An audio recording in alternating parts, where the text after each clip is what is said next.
और एक और बात सुन लीजिए, सुत दारा और लक्ष्मी पापी के होए। बहुत बड़े पैसे वाले हो कोई बड़ी बात नहीं, बहुत बड़ा परिवार है कोई बहुत बड़ी बात नहीं, बहुत बड़ा पद है कोई बड़ी बात नहीं, ऐश्वर्य वैभव समाज में मान प्रतिष्ठा बोले कोई बड़ी बात नहीं। सुत दारा और लक्ष्मी, मेरे पास पत्नी है जो बहुत सुंदर है, विश्व की सुंदरी है, सो व्हाट, तुमसे भी तुम्हारी से भी ज्यादा सुंदर सुंदर लोगों के पास में रही। सुत दारा और लक्ष्मी पापी के होए, संत समागम हरि कथा तुलसी दुर्लभ दोय। जिसके जीवन में संतों का सत्संग मिल जाए और जिसके जीवन में भगवान की कथा मिल जाए, वही मानवता की पूर्णता है।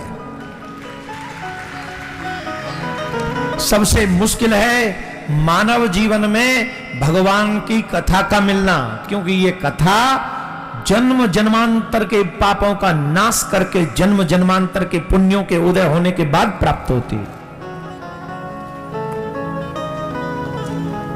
दुर्लभे कथालोके श्रीमद् भागवतोद्भव, श्रीमद् भागवत कथा इस श्लोक में दुर्लभ है।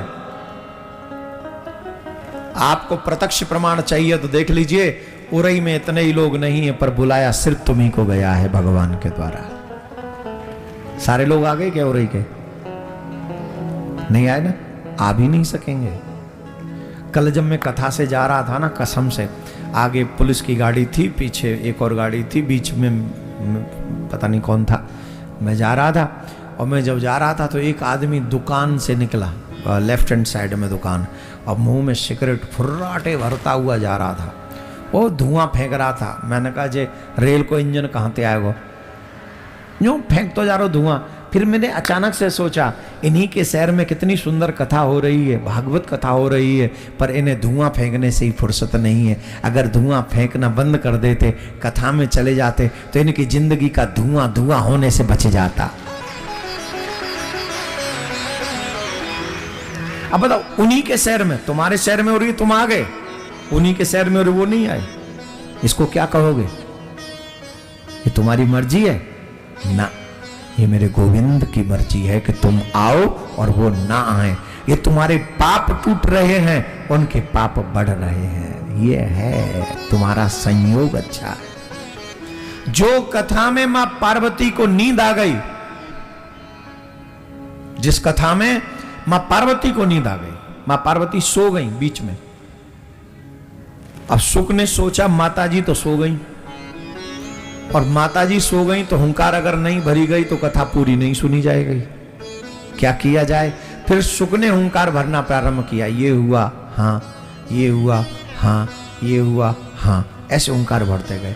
और तब तक हुंकार भरते गए जब तक कथा पूरी नहीं हो गई। शुक पक्षी होके पूरी कथा सुनो, पूरी कथा। शंकर भगवान ने जब कथा पूरी की तो मां पार्वती बोली, बाबा तुम भी गजब करते हो, कभी कोई कथा सुनाते हो, कभी कोई कथा सुनाते हो, अभी ये सुना रहे थे, अभी ये सुना रहे हो, समझ में नहीं आया क्या है? शंकर भगवान बोले, कहीं ऐसा तो नहीं तुम्हें नींद आ गई हो? बोले नींद नहीं आई, थोड़ी देर के लिए झपकी लग गई थी बस। तो तुम्हारी झपकी लग गई थी तो हुंकार कौन भर रहा था? तब बाबा ने देखा सुख सुन रहा। बोले वाह, कृष्ण विदाई का प्रसंग चल रहा है। सुखदेव जी के नेत्रों में, सुख माने तोता के दृष्टि नेत्रों में अश्रु। श्रोता कैसा हो कि कथा के साथ बहने लगे। भागवत किसको कहते? भागवत रस धारा। समर्पण किसको कहेंगे? बोले जब रस की धारा बह रही हो तो उसी रस की धारा में श्रोता बहता हुआ चला जाए।